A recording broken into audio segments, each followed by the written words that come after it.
بسم اللہ الرحمن تو الرحیم. علمی طریقے سے اگر آپ گفتگو کریں گے واللہ آپ لوگوں کو ہدایت دے سکتے ہیں. اور آج اس نیٹ نے برائیاں بھی اس میں بڑی ہیں، نسلوں کو تباہ بھی کر رہا ہے، ہمارے مسلم کلچر کو تباہ کر رہا ہے، سوچ کو تباہ کر رہا ہے، ہمارے پہناوے کو تباہ کر رہا ہے، خواتین کے فیشنز کو تباہ کر رہا ہے. لیکن اس کے ساتھ ساتھ ایک اچھائی بھی ہے کہ پہلے ہم چھوٹے تھے، ہمارے چند رشتہ دار تھے، ان کے والد جو تھے وہ مبغض اہل بیت تھے.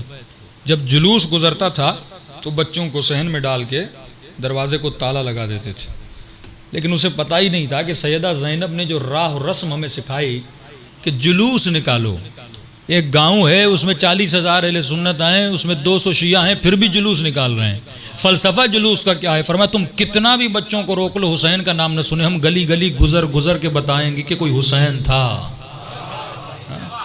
یہ وہ سوشل میڈیا تھا، ہمارا جلوس تھا سوشل میڈیا. انشاءاللہ اس کی تفصیل میں آؤں گا کہ ہم کیوں بعض کلچرز پہ پھنسے ہوئے ہیں. اگر ہم واقعاً ہمارے جوان اپنے کلچر کو بدلیں اور رسمی عزاداری سے نکلیں تو آپ پاکستان میں شیعت کا چہرہ، دنیا میں شیعت کا چہرہ بہتر سے بہترین بیان کر سکتے ہیں. ہم کیوں بدنام ہو رہے ہیں؟ کیونکہ اسی رسمی مجلس پر، رسمی عزاداری پر رسمی شیعہ بنے بیٹھے ہیں. لہٰذا اب کیونکہ دنیا ترقی کر چکی ہے، نوجوان پڑھ لکھ چکے ہیں، ایک پڑھا لکھا نوجوان جب آپ کی رسمی عزاداری کو دیکھتا ہے وہ اس مکتب کو ایکسیپٹ نہیں کرتا. جب تک آپ نئی عزاداری یعنی جس میں دنیا کے طور و طریقے کے اصولوں کے مطابق عزاداری کی جائے اور امام حسین کے پیغام کو پھیلایا جائے، پھر آپ دیکھیں گے پوری دنیا میں حسین حسین کی صدا آ رہی ہوگی. اس کی دلائل بھی ہیں، اس کے میرے پاس آثار بھی ہیں، وہ انشاءاللہ جزائت الرزق سکی کی بڑی مثال ہے. انہوں نے عزاداری کے رنگ کو تھوڑا بدلا، طریقے کو بدلا، اور طریقہ ایسا بدلا کہ وہاں پر افریقہ میں انہوں نے ملینز آف لوگوں کو شیعہ بنا دیا.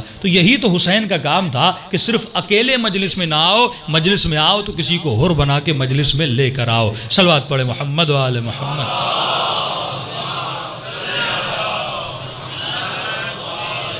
محمد تحقیقی انشاءاللہ، کیونکہ میں نے کافی 3-4 سال ہو گئے میں نے واہ والی مجلسیں چھوڑ دی ہیں.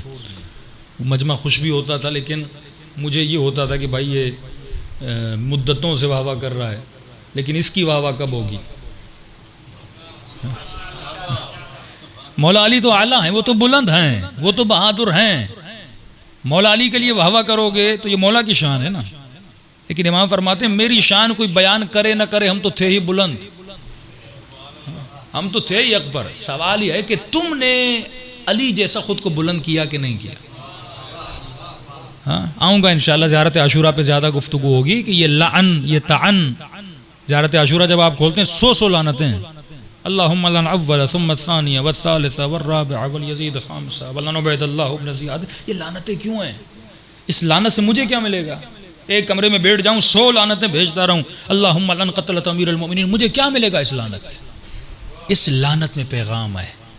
لعنت لفظ یزید پر نہیں ہے، لعنت یزید کی فکر پر ہے. سلام لفظ حسین پر نہیں ہے، سلام فکر حسین پر ہے. تو جب یہ فکر اس بدن میں آئے گی تو یہ بچہ حسینی بنے گا. ورنہ لفظوں کو لگا دینا، اشتہار کو چپکا دینا، اس سے کیا ہوگا؟ میرے وجود میں تو تبدیلی نہیں آ رہی. انسان یہ سوچے ہر وہ لفظ، ہر وہ محفل جس میں جا رہا ہوں، وہ محفل مجھے کیا دے رہی ہے؟ میں گرو اپ کر رہا ہوں کہ نہیں کر رہا؟ بھائی بدن کو کھانا دیتے ہو، یہ کھانا بھی اس بدن کو فائدہ دیتا ہے. گندا کھانا ہو بدن کو نقصان دے، کبھی کھاؤ گے؟ نہیں کھاؤ گے. کیوں مولانا میرے بدن کو نقصان دے رہا ہے؟ پھر تو اپنی فکر کو گندا کیوں کرتا ہے؟ اس فکر کو بھی ایسی غذا دے جو تمہاری فکر کو بلند کرے.